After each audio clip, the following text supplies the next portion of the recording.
Hello students. आज तक के वीडियो में हम लोगों ने ये देखा कि कोलाइडल सॉल्यूशन क्या होते हैं, कोलाइडल सॉल्यूशन में सॉल्व्स क्या होते हैं, सॉल्व्स को हम किस तरीके से प्रिपेयर कर सकते हैं, किस तरीके से हम उसे डिस्ट्रॉय कर सकते हैं, means peptization of solves and coagulation of solves. फिर हम लोगों ने देखा सॉल्व्स को हम प्रिवेंट किस तरीके से कर सकते हैं, प्यूरिफाई किस तरीके से कर सकते हैं, और एक छोटा सा टर्म गोल्ड नंबर भी हम लोगों ने पढ़ा। आज का ये वीडियो हम लोगों का प्रॉपर्टीज़ ऑफ सॉल्व के ऊपर डिपेंड रहेगा। तो चलते हैं, स्टार्ट करते हैं। जो हमारी सबसे पहली प्रॉपर्टीज़ है वो है काइनेटिक प्रॉपर्टी। हमें पता है काइनेटिक्स जो है वो साइंस की एक ऐसी ब्रांच है जो मोशन को डील करती है।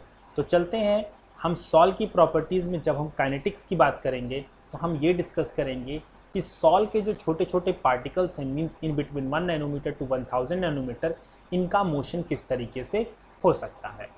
तो हमें पता है कि चाहे वो नेचुरल सॉल्व हो या फिर आर्टिफिशियल सॉल्व हो, वो सॉल्व या तो पॉजिटिवली चार्ज होते हैं या तो निगेटिवली चार्ज होते हैं। मीन्स जो सॉल्व के पार्टिकल हैं बेसिकली डिस्पर्स फेज में, वो यानी डिस्पर्स फेज को ही हम सॉल्व का पार्टिकल बोलेंगे।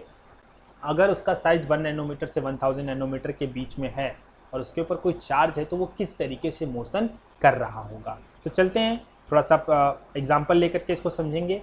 लाइक जस्ट इमेजिन कि हमारा ये कंटेनर है, जिस कंटेनर के अंदर सॉल्व के पार्टिकल्स क्या हैं, रखे हुए हैं। तो ये रहा हमारा डिस्पर्जन मीडियम, और डिस्पर्जन मीडियम में हम अभी थोड़ी देर के लिए इमेजिन कर लेते हैं कि जो हमारा सॉल्व का पार्टिकल है वो क्या है, पॉजिटिवली चार्ज है, मतलब कि ये पॉजिटिव सॉल्व है।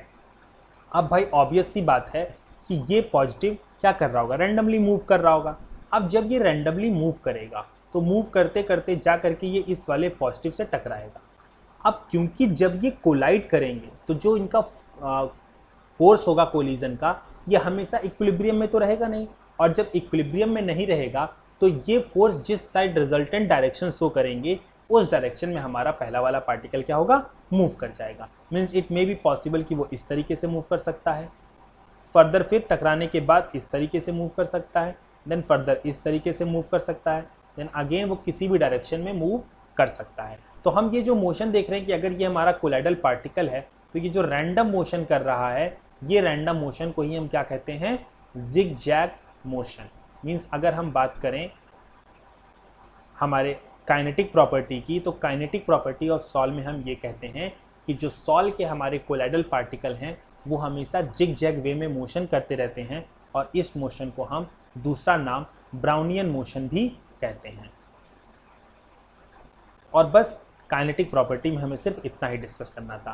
तो अगर आपको कभी भी काइनेटिक प्रॉपर्टी में लिखने के लिए कुछ आता है तो आप हमेशा यही लिखेंगे कि जो सॉल्व का हमारा डिस्पर्स फेज का पार्टिकल होता है उस पार्टिकल के ऊपर कोई ना कोई चार्ज होता है, और जब ये मूव कर रहे होते हैं तो इनका जो कोलिजन फोर्स होता है वो हमेशा इक्विलिब्रियम में ना रहने की वजह से ये कोलाइडल पार्टिकल रैंडम डायरेक्शन में मूव कर रहे होते हैं, और ये डायरेक्शन कुछ भी हो सकती है। इस वजह से इसके पाथ को हम जिगजैग पाथ और इसके मोशन को हम ब्राउनियन मोशन कहते हैं। That's all about kinetic property. अब अगर हम आगे पढ़ें ऑप्टिकल प्रॉपर्टी के बारे में, तो पहली चीज़ तो मैं आपको बता दूं, ये जो ऑप्टिकल प्रॉपर्टी है ये बहुत खास है और इस पर हम लोग बहुत डीप तक जाएंगे। तो सबसे पहले तो मैं एक आपको नॉर्मल इमेज फॉर्मेशन के बारे में बताता हूँ, या मैं ये बताता हूँ कि बेसिकली लाइट किस तरीके से वर्क करती है, तभी हम इस ऑप्टिकल प्रॉपर्टी को बहुत अच्छे से समझ पाएंगे। तो चलते हैं, स्टार्ट करते हैं और देखते हैं कि ऑप्टिकल प्रॉपर्टी है क्या। तो जस्ट इमेजिन कि यहाँ पर एक पार्टिकल है। ये पार्टिकल का अगर हमें कहीं पर इमेज बनाना है तो जिस साइड से लाइट आ रही होगी ये उसके परपेंडिकुलर डायरेक्शन में ही इमेज बनाने की कोशिश करेगा। लेकिन अगर मैं इसको थोड़ा सा और डीप से देखूं, लाइक जस्ट इमेजिन कि यहाँ पर हमारा एक पार्टिकल रखा हुआ है। अब हम इमेज पे ध्यान बिल्कुल ना दें, मीन्स मैं क्या कर रहा हूँ, इस डायरेक्शन को मैं डिलीट कर दूँ अगर।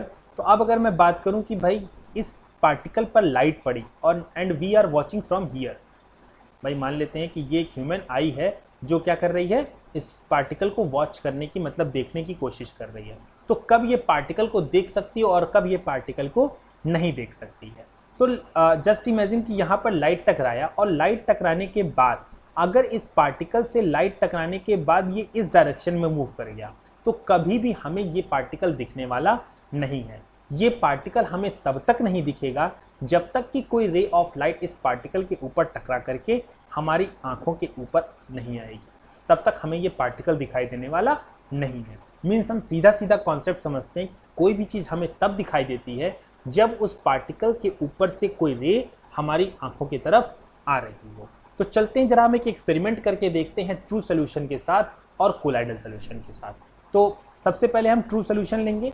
अगर हम एक ट्रू सोल्यूशन को लें, लाइक जस्ट इमेजिन हम ट्रू सोल्यूशन को यहाँ डिस्कस करेंगे छोटे में और कोलाइडल सोल्यूशन को थोड़ा सा हम बड़े में डिस्कस करेंगे। लाइक इमेजिन करिए मैंने यहाँ से एक सोर्स ऑफ लाइट ट्रांसफ़र किया और ये जो हमारा यहाँ पर सोल्यूशन रखा हुआ है that is nothing but true solution. और हम इस ट्रू सोल्यूशन को देखने के लिए यहाँ पर हम लोगों ने एक माइक्रोस्कोप लगा रखा है और इस माइक्रोस्कोप से हम क्या कर रहे हैं, देखने की कोशिश कर रहे हैं। अब भाई क्या हुआ, जब हमने इसके अंदर से कोई लाइट ट्रांसफ़र की तो हमने क्या देखा कि इस माइक्रोस्कोप के अंदर हमें डार्क फिनोमेना दिख रहा है, मतलब कुछ नहीं दिख रहा है, सब कुछ बिल्कुल अंधेरा अंधेरा जैसा दिख रहा है। तो डार्क दिख रहा है मतलब डार्क जैसी कोई चीज़ तो होती नहीं है। बेसिकली डार्क क्या है, डार्क है अब्सेंस ऑफ लाइट, मतलब वहाँ पर लाइट नहीं है। तो हम कुल मिलाकर के ये कह सकते हैं कि ये जो हमारा ट्रू सोल्यूशन था इसके अंदर जब हम लोगों ने लाइट पास कराई तो वो सिंपली क्या हुआ, इस डायरेक्शन से इस डायरेक्शन की तरफ मूव कर गया। और क्योंकि कोई भी लाइट रिफ्लेक्ट करके या डिफ्लेक्ट करके हमारे माइक्रोस्कोप के अंदर नहीं गई, इस वजह से हमको यहाँ पर कौन सा फिनोमेना दिखाई दिया, डार्क फिनोमेना दिखाई दिया। अब बात करते हैं अगर यही एक्सपेरिमेंट हम कोलाइडल सॉल्यूशंस के साथ करें तब क्या होगा। तो अगर हम कोलाइडल सॉल्यूशंस के साथ सेम एक्सपेरिमेंट करें तो let us take an example कि हम लोगों ने इसको डिस्पर्जन मीडियम ले लिया और यहाँ पर अब हम लोगों ने कोलाइडल सॉल्यूशन ले रखा है। अब जब हम कोलाइडल सॉल्यूशन ले लिए और हम लोगों ने यहाँ पर एक माइक्रोस्कोप का सेटअप लगाया ताकि हम इसको देख सकें, तो भाई ये हमारा सेटअप हो गया और सेटअप के बाद हम लोगों ने यहाँ पर क्या किया, लाइट को ट्रांसफ़र किया। जब हम लोगों ने इसमें से लाइट पास कराने की कोशिश की तो हम लोगों ने ये ऑब्जर्व किया कि इस माइक्रोस्कोप के अंदर हमें लाइट फिनोमेना दिखा। लाइट फिनोमेना मतलब कुछ ना कुछ लाइट की प्रेजेंस इस माइक्रोस्कोप के अंदर थी।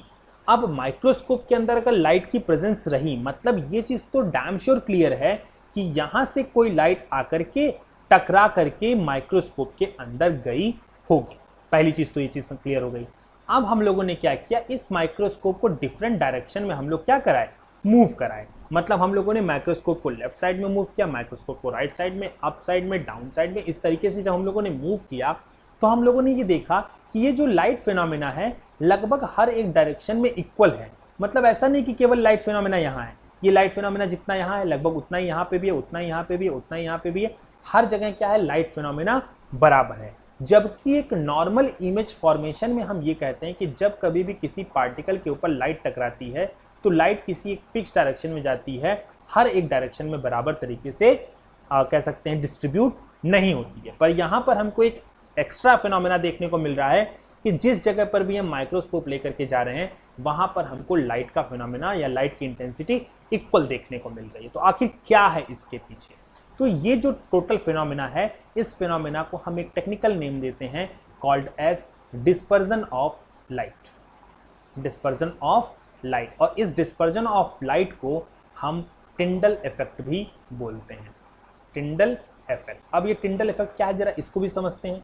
तो बेसिकली अगर हम इसको डीप में जाकर के समझे तो हम ये कहेंगे कि भाई let us take an example, ये जो पार्टिकल था जिससे लाइट टकराई, ये लाइट टकराने वाला पार्टिकल हमारा कोलाइडल पार्टिकल था, मीन्स डिस्पर्ज फेज था। क्या था, डिस्पर्ज फेज। अब डिस्पर्ज फेज की जरा अगर हम प्रॉपर्टी देखें, मीन्स ऑप्टिकल प्रॉपर्टी, तो जब कभी भी इस डिस्पर्ज फेज के पार्टिकल पर कोई लाइट टकराएगी तो ये डिस्पर्ज फेज का पार्टिकल क्या करता है, उस लाइट को एब्जॉर्ब करके डिफरेंट डायरेक्शन में, मीन्स जो उसके आसपास की जितनी भी डायरेक्शन है उन सारे डायरेक्शन में इक्वल इंटेंसिटी में डिस्ट्रीब्यूट कर देता है। मतलब इसने कुछ अमाउंट ऑफ लाइट क्या किया, सबसे पहले एब्जॉर्ब किया और उसके बाद हर एक डायरेक्शन में इस लाइट को क्या किया, एमिट कर दिया। क्योंकि इसने हर एक डायरेक्शन में equal amount of light emit किया है, दैट्स वाई हम माइक्रोस्कोप को कहीं पर भी मूव करेंगे तो हमें जो लाइट फिनोमेना या लाइट की इंटेंसिटी दिखेगी वो हमें क्या दिखेगी, इक्वल दिखेगी। और इस फिनोमेना को जो कि absorption of light and we can say that deflection of light in all direction, इस फिनोमेना को हम बोलते हैं डिस्पर्जन ऑफ लाइट या फिर टिंडल इफेक्ट। तो अगर कोई आपसे पूछता है कि व्हाट इज टिंडल इफेक्ट, तो you will say that dispersion of light is called as, या फिर हम ये कह सकते हैं dispersion of light through a colloidal particle is called as Tyndall effect. ये टिंडल इफेक्ट हमें नेचर में कई जगहों पर देखने के लिए मिलता है। जैसे अगर मैं एक छोटा सा एग्जांपल आपको बताऊं कि जब कभी भी रात का मौसम हो और बारिश हो रही हो, तो जो कार जाती है, बारिश हो रही हो या ना भी हो रही है, हम ये कह रहे हैं डस्ट पार्टिकल हमारे एयर्स में बहुत सारे रहते हैं और ये जो एयर है हमारा वो कोलाइडल सोल्यूशन है। तो जब कभी भी रात के टाइम पे हम टॉर्च जलाते हैं या अपनी कार की जो हम फॉग लाइट जलाते हैं, तो हम उस लाइट में देख रहे होते हैं कि छोटे छोटे छोटे छोटे छोटे छोटे हमें पार्टिकल दिखाई दे रहे होते हैं और वो पार्टिकल हमें हर एक डायरेक्शन में दिखाई देंगे। तो होता क्या है कि वो पार्टिकल सबसे पहले क्या होता है, उनके ऊपर जो लाइट गिर रही होती है वो उसको एब्जॉर्ब करते हैं और उसके बाद फिर सारे डायरेक्शन में क्या कर देते हैं, डिस्पर्स कर देते हैं। That effect is called as Tyndall effect. Okay, तो मैं उम्मीद रखता हूं कि बेटा ये ऑप्टिकल प्रॉपर्टी भी आप लोगों को बहुत अच्छे से समझ में आ गई होगी। अब हम चलते हैं इलेक्ट्रिकल प्रॉपर्टी के ऊपर। तो अब चला इलेक्ट्रिकल प्रॉपर्टी को अगर हमें डिस्कस करना है तो भाई ऑब्वियस सी बात है कि हमें यहाँ पर इलेक्ट्रोड्स लगाने होंगे। एक पॉजिटिव इलेक्ट्रोड होगा, एक निगेटिव इलेक्ट्रोड होगा, और हमें कहीं ना कहीं पर यह भी पता है कि जो हमारा कोलाइडल का पार्टिकल है वो भी या तो पॉजिटिव होने वाला है या तो निगेटिव होने वाला है। तो चलते हैं एक छोटा सा सेटअप लगाने की कोशिश करते हैं और देखते हैं क्या होगा। तो लाइक इमेजिन करिए कि हमारे पास एक कंटेनर है जिसके अंदर कोलाइडल सोल्यूशन क्या है, फिलअप है। अब भाई ये आ गया हमारे अंदर कोलाइडल सोल्यूशन। इस कंटेनर के अंदर हमने क्या किया, एक इलेक्ट्रोड यहाँ लगा दिया और हमने दूसरा इलेक्ट्रोड यहाँ लगा दिया, और इन इलेक्ट्रोड को लगाने के बाद हमने बैटरी से इसको कनेक्ट कर दिया। अब भाई या तो ये कोलाइडल सोल्यूशन पॉजिटिवली चार्ज होगा या तो ये कोलाइडल सोल्यूशन निगेटिवली चार्ज होगा। भाई या तो पॉजिटिवली मान लिया है तो निगेटिवली कोई एक मानना। अगर ये पॉजिटिवली चार्ज होगा तो निगेटिव की तरफ मूव करेगा, और अगर ये निगेटिवली चार्ज होगा तो पॉजिटिव की तरफ मूव करेगा। पर क्योंकि ये जिस कंटेनर में रखा था वो कोलाइडल सोल्यूशन में जब डिस्पर्ज फेज मूव कर रहा होगा तो हमें बहुत अच्छे से क्लियर नहीं होगा कि वो किस डायरेक्शन में मूव कर रहा है, क्योंकि कई सारे कोलाइडल पार्टिकल हर एक पॉइंट पर अवेलेबल रहेंगे। तो ये चीज़ हमें बहुत क्लियरली दिखे, इस वजह से हम लोगों ने एक स्पेशली सेफ डिज़ाइन का ट्यूब ले रखा है जिसके अंदर हम इसकी इलेक्ट्रिकल प्रॉपर्टी को स्टडी करेंगे। तो चलते हैं सबसे पहले उस ट्यूब के बारे में देखते हैं। तो भाई ये रहा वो ट्यूब जो कि यू शेप्ड में होगा। तो अब अगर हमने ये यू शेप्ड का ट्यूब ले रखा है तो अब इस ट्यूब के अंदर हम क्या करेंगे, कोलाइडल सोल्यूशन को फिलअप कर लेंगे। तो फिलअप कर लिया भाई हमने कोलाइडल सोल्यूशन, और कोलाइडल सोल्यूशन को फिलअप करने के बाद हमने इसके अंदर क्या डाल दिया, इलेक्ट्रोड डाल दिया, और इस इलेक्ट्रोड को हमने बैटरी से कनेक्ट कर दिया। तो like negative positive and negative positive, और इस पॉजिटिव को कनेक्ट करने के बाद हमने इस कंटेनर के अंदर कोलाइडल सोल्यूशन फिलअप कर दिया। अब ये colloidal solution either positively charge होगा या तो ये कोलाइडल सोल्यूशन निगेटिवली चार्ज होगा। तो भाई थोड़ी देर के लिए हम क्या मान लेते हैं, हम थोड़ी देर के लिए मान लेते हैं कि जो कोलाइडल सोल्यूशन है ये पॉजिटिवली चार्ज है। तो भाई जब ये पॉजिटिवली चार्ज कोलाइडल सोल्यूशन होगा और हम इस यहाँ पर जो की लगी रहेगी, इस स्विच को जब हम ऑन करेंगे तो भाई ये निगेटिवली इलेक्ट्रोड इस कोलाइडल सोल्यूशन के सारे पॉजिटिवली चार्ज डिस्पर्स फेज के पार्टिकल को अपनी तरफ क्या करेगा, अट्रैक्ट करेगा। तो ये सारे के सारे पार्टिकल किस साइड मूव करेंगे, इलेक्ट्रोड की तरफ मूव करेंगे।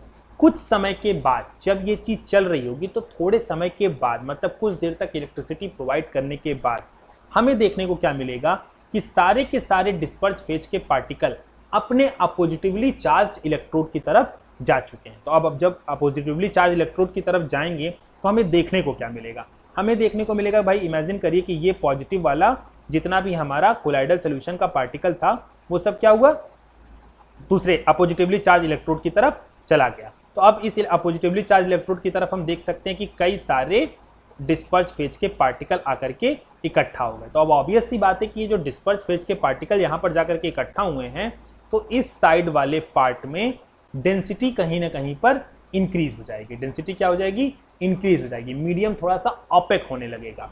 लेकिन अगर हम बात करें कि दूसरे चार्ज की तरफ, मतलब जिस चार्ज में, मतलब पॉजिटिवली या निगेटिवली चार्ज, जिस चार्ज का हमारा कोलाइडल सोल्यूशन था उसी चार्ज वाले इलेक्ट्रोड की तरफ डेंसिटी क्या हो जाएगी, लो हो जाएगी। इस फिनोमेना को हम बोलते हैं इलेक्ट्रोफोरेसिस। क्या हम बोलेंगे, इलेक्ट्रोफोरेसिस। अब अगर आपसे कोई पूछे कि भाई ने इलेक्ट्रोफोरेसिस को लैंग्वेज में एक्सप्लेन करो तो आप क्या बोलोगे, the movement of colloidal particles. याद रखना हम यहां पर किसकी मूवमेंट की बात कर रहे हैं, colloidal particle towards an oppositively charged electrode under an electrical field. Means electrical field के अंदर में जो मूवमेंट होता है कोलाइडल पार्टिकल का उनके अपोजिटिवली चार्ज इलेक्ट्रोड की तरफ, उस फिनोमेना को हम क्या बोलते हैं, इलेक्ट्रोफोरेसिस। एक बार मैं फिर से रिवाइज कर दे रहा हूं, under an electric field the movement of colloidal particle towards an oppositively charged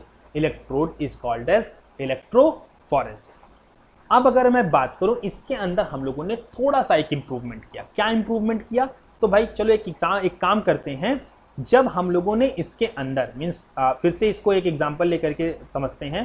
like हम लोगों ने क्या किया, एक फिर से यूट्यूब लिया और इस बार हम एक्सपेरिमेंट में थोड़ा सा चेंज करेंगे। और एक्सपेरिमेंट में क्या चेंज किया हम लोगों ने?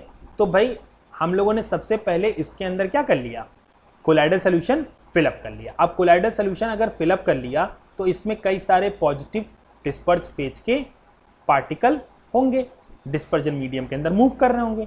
अब हमने क्या किया, इसके अंदर इलेक्ट्रोड डिप किया। तो लो भाई, इसके अंदर हम लोगों ने क्या कर दिया, इलेक्ट्रोड डिप कर दिया और इस इलेक्ट्रोड को हम लोगों ने बैटरी से कनेक्ट कर दिया।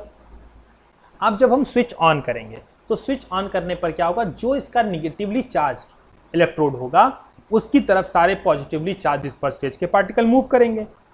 पर स्विच ऑन करने से पहले हम लोगों ने इस ट्यूब के अंदर क्या किया, एक छोटा सा सेमी परमिएबल मेम्ब्रेन लगा दिया। क्या लगा दिया हम लोगों ने, सेमी परमिएबल मेम्ब्रेन। अब देखो होगा क्या, जब हम स्विच ऑन करेंगे तो ये जितने भी पॉजिटिवली चार्ज्ड पार्टिकल थे, ये जितने भी हमारे पॉजिटिवली चार्ज पार्टिकल थे अपने पॉजिटिवली चार्ज इलेक्ट्रोड के पास, वो सारे के सारे मूव करके कहाँ चले जाएंगे, वो सारे के सारे मूव करके चले जाएंगे इलेक्ट्रोड के पास। तो भाई देखो ये सारे के सारे पॉजिटिवली चार्ज इलेक्ट्रोड कहाँ आ गए, सॉरी डिस्पर्स फेज के पार्टिकल कहाँ आ गए, इलेक्ट्रोड के पास आ गए। अब बाकी बचे ये जो पॉजिटिवली चार्ज, ये मूव तो करना चाहेंगे बट ये जैसे ही अपने इस सेमी परमिएबल मेम्ब्रेन के पास पहुंचेंगे, सेमी परमिएबल मेम्ब्रेन इनको क्रॉस करने के लिए अलाउ नहीं करेगा। तो भाई उस समय पर क्या होगा, तो भाई उस समय पर हम कह सकते हैं कि ये जितने भी कोलाइडल पार्टिकल थे ये सब क्या हो गए, हट गए। और हमें ये सारे के सारे कोलाइडल पार्टिकल कहाँ पर देखने को मिलेंगे, तो हम कहेंगे सारे के सारे कोलाइडल पार्टिकल हमें सेमी परमिएबल मेम्ब्रेन के दूसरे साइड देखने के लिए हमें मिल जाएंगे, क्योंकि सेमी परमिएबल मेम्ब्रेन ने इसको पास होने के लिए नहीं दिया। अब देखो होगा क्या, कुछ देर के बाद सेमी परमिएबल मेम्ब्रेन कंफ्यूज सा हो जाएगा। क्या कंफ्यूज हो जाएगा, देख रहे हो इसके इस साइड वाटर ही वाटर है, मतलब केवल डिस्पर्जन मीडियम है, लेकिन इसके अपोजिट साइड डिस्पर्ज फेज। तो अब इस सेमी परमिएबल मेम्ब्रेन को लगेगा कि इसकी राइट हैंड साइड में डिस्पर्ज फेज का कंसंट्रेशन क्या है, ज्यादा है, और उस डिस्पर्ज फेज के कंसंट्रेशन को कम करने के लिए ये डिस्पर्जन मीडियम का फ्लो इस साइड से क्या कराने लगेगा, इस साइड कराने लगेगा। अब जब डिस्पर्ज मीडियम का फ्लो इस साइड से इस साइड होने लगेगा तो ऑब्वियस सी बात है कि डिस्पर्जन मीडियम इस साइड बढ़ेगा और इस साइड घटने लगेगा। तो एक साइड डिस्पर्जन मीडियम बढ़ने लगा और दूसरे साइड डिस्पर्जन मीडियम घटने लगा। याद रखना पिछले वाले में डिस्पर्ज फेज का मूवमेंट हो रहा था, यानी कोलाइडल पार्टिकल का मूवमेंट हो रहा था, पर यहां पर कोलाइडल मीडियम यानी कि डिस्पर्जन मीडियम का मूवमेंट हो रहा है। और इस फिनोमेना को हम क्या बोलते हैं, इलेक्ट्रो ऑस्मोसिस। क्या हम बोलेंगे, इलेक्ट्रो ऑस्मोसिस। और अगर आपको कोई एक्सप्लेन करने के लिए बोलेगा कि व्हाट इज इलेक्ट्रो ऑस्मोसिस, तो आप बोलोगे under an electric field when colloidal medium moves towards an oppositively charge electrode, then that phenomena will called as electro osmosis. तो क्योंकि यहाँ पर हम लोग इलेक्ट्रिकल प्रॉपर्टीज के बारे में पढ़ रहे हैं, तो मैं यहाँ पर आपको डिस्पर्ज फेज के पार्टिकल के नेचर के बारे में थोड़ा सा और एक्सप्लेन करने की कोशिश करूँगा। आइए चलते हैं थोड़ा सा और इसके डीप में चलते हैं। Let us take an example कि कोई भी सॉल है, आइदर वो पॉजिटिवली चार्ज्ड है या वो निगेटिवली चार्ज्ड है। मींस हम एक कंटेनर लेते हैं जिसके अंदर हम एक सॉल के पार्टिकल को कोलाइडल सोल्यूशन को लेते हैं और उसमें हम किसी एक डिस्पर्ज फेज के पार्टिकल के ऊपर डिस्कस करेंगे। तो पहले तो हम ये एज्यूम कर लें कि ये जो कोलाइडल सोल्यूशन है ये निगेटिवली चार्ज कोलाइडल सोल्यूशन है या पॉजिटिवली चार्ज कोलाइडल सोल्यूशन है। तो let us take an example कि ये निगेटिवली चार्ज कोलाइडल सोल्यूशन है। तो भाई इसके जो डिस्पर्ज फेज के पार्टिकल होंगे उनके ऊपर कौन सा चार्ज होगा, उनके ऊपर निगेटिव चार्ज होगा। तो चलो हम लगा दिया निगेटिव चार्ज। अब होगा क्या, तो बेसिकली जो इसका डिस्पर्जन मीडियम है वो इन जनरल केसेस वाटर होता है। तो हमें पता है कि वाटर भी कहीं ना कहीं पर क्योंकि पोलर सॉल्वेंट है तो उसके ऊपर प्लस का चार्ज भी होता है और माइनस का चार्ज भी होता है। तो ये जो हमारा डिस्पर्ज फेज का पार्टिकल है, अगर इसके ऊपर निगेटिव चार्ज है तो ये वाटर के पॉजिटिव वाले पोल को क्या करेगा, अपनी तरफ अट्रैक्ट करेगा। जब ये अपनी तरफ अट्रैक्ट करेगा तो हमें ये देखने को मिल सकता है कि वाटर के जो मॉलिक्यूल्स हैं वो आकर के इसके ऊपर अट्रैक्ट हों और अट्रैक्ट होकर के क्या हो जाए, स्टिक कर जाएं। जब स्टिक करेंगे तो निगेटिव वाले के साइड में कौन सा वाला पोल आएगा, पॉजिटिव वाला पोल आएगा। और ये वाटर के मॉलिक्यूल अपने पॉजिटिव वाले पोल के साथ निगेटिव वाले डिस्पर्ज फेज के पार्टिकल के ऊपर क्या हो गए, स्टिक कर गए। तो हमें ये देखने को मिला कि भाई अब वाटर के ऊपर भी हम लोग देख सकते हैं कि निगेटिव वाला चार्ज क्या हो गया है, एराइज हो गया है। अब ये निगेटिव चार्ज जो एराइज हुआ है ये फिर से वाटर को क्या करेगा, पॉजिटिव वाले टर्मिनल को अट्रैक्ट करेगा। लेकिन जितना ज्यादा अट्रैक्शन फोर्स ये डिस्पर्ज फेज ने लगाया था, अब उतना ज्यादा अट्रैक्शन फोर्स ये वाटर वाला मॉलिक्यूल नहीं लगा पाएगा। क्यों नहीं लगा पाएगा, इसको हम एक एग्जांपल से समझते हैं। लाइक इमेजिन करो कि आपके पास एक मैग्नेट है, उस मैग्नेट के ऊपर आप लोगों ने कोई नेल या कोई भी आयरन का सामान क्या कर रखा है, उसके ऊपर स्टिक कर रखा है, मतलब वो चिपक गया है ड्यू टू मैग्नेटिक फोर्स। तो भाई मैग्नेट तो सारे आयरन को क्या करता है, अट्रैक्ट करता है। अब जो आयरन इसके साथ अट्रैक्टेड होगा, जो इसके साथ टच में होगा, वो आयरन भी एज ए मैग्नेट की तरह से वर्क करेगा, लेकिन उसकी मैग्नेटिक प्रॉपर्टी उतनी स्ट्रांग नहीं होगी जितनी कि ओरिजिनल मैग्नेट की होगी। ठीक उसी तरीके से डिस्पर्ज फेज का जो चार्ज पार्टिकल है वो वाटर के पार्टिकल को अट्रैक्ट तो करेगा, ठीक है, तो वाटर के पार्टिकल को अट्रैक्ट करके अपने ऊपर स्टिक कर लिया। अब ये जो वाटर का पार्टिकल है ये फर्दर फिर से वाटर के पार्टिकल को अट्रैक्ट करने की कोशिश करेगा, पर ये उतना फोर्स ऑफ अट्रैक्शन नहीं लगा पाएगा जितना कि डिस्पर्ज फेज के पार्टिकल ने लगाया था। लेकिन फिलहाल कुछ तो लगाएगा ही लगाएगा। तो ये कुछ फोर्स ऑफ अट्रैक्शन लगाने की वजह से वाटर के मॉलिक्यूल आकर के इसके ऊपर भी स्टिक करने की कोशिश करेंगे और इस तरीके से एक क्या करेंगे, एक और लेयर बना लेंगे। अब ये जो लेयर होगा, क्योंकि वाटर के निगेटिव वाले टर्मिनल ने अट्रैक्ट किया है, तो जो नया वाला वाटर आएगा वो अपना पॉजिटिव वाला टर्मिनल क्या करेगा, निगेटिव वाले टर्मिनल की तरफ स्टैंड करेगा और फिर निगेटिव वाला जो टर्मिनल है वो इसके अपोजिट डायरेक्शन में जाकर के क्या हो जाएगा, कह सकते हैं इकट्ठा हो जाएगा। तो कुल मिलाकर के हम ये कह सकते हैं कि एक कोलाइडल पार्टिकल जो है वो इस तरह की दो लेयर बना रहा है और ये जो डबल लेयर बन रही है, this double layer is called as Helmholtz electrical double layer, Helmholtz electrical double layer. और ये जो इलेक्ट्रिकल डबल लेयर बनी है, इस डबल लेयर का हम लोग खास नाम भी देते हैं, क्योंकि जो सबसे पहली वाली लेयर है, ये लेयर जो डायरेक्टली कोलाइडल पार्टिकल से अटैच है, ये स्ट्रॉन्ग फोर्स ऑफ अट्रैक्शन की वजह से अटैच है। That's why this layer is called as fixed layer. और फिक्स्ड लेयर है, इसका मतलब ये बार बार मूव नहीं करेगी, ये एक बार कोलाइडल पार्टिकल से स्टिक हो गई तो स्टिक हो गई और ये कोलाइडल पार्टिकल को डिसॉल्व करके रखने का काम करती है। बट अगर हम बात करेंगे कि हमारी जो इसके ऊपर की लेयर है ये क्या होती है, ये वीक फोर्स ऑफ अट्रैक्शन की वजह से बाइंडेड होती है, तो ये यहाँ से मूव कर सकती है, ये हट करके कोई दूसरा वाटर का मॉलिक्यूल भी आ सकता है। That's why this layer is called as diffused layer. क्या हम कहेंगे, diffused layer.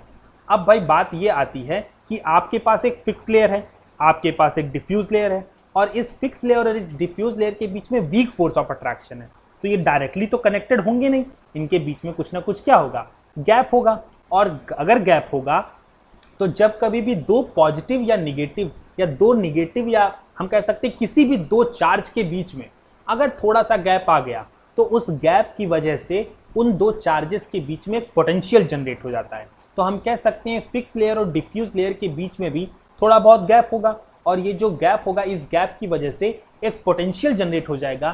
That potential is called as electrokinetic potential, electrokinetic potential, या फिर उस पोटेंशियल का एक दूसरा नाम भी है कॉल्ड एज जीटा पोटेंशियल। एक बार आपके बोर्ड एग्जामिनेशन में ये क्वेश्चन पूछ चुका है, व्हाट इज जीटा पोटेंशियल और व्हाट इज इलेक्ट्रोकाइनेटिक पोटेंशियल। तो आपको सिंपल लैंग्वेज में डिफाइन कर देना है, the potential arises between the diffused layer and fixed layer of Helmholtz electrical double layer is called as zeta potential और electrokinetic potential. तो उम्मीद मैं रखता हूं कि आप सब लोगों को प्रॉपर्टीज ऑफ सॉल्व बहुत अच्छे से समझ में आ गया होगा। नेक्स्ट लेक्चर में हम लोग क्लासिफिकेशंस ऑफ सॉल्व को डिस्कस करेंगे। तब तक के लिए thanks a lot students, bye bye.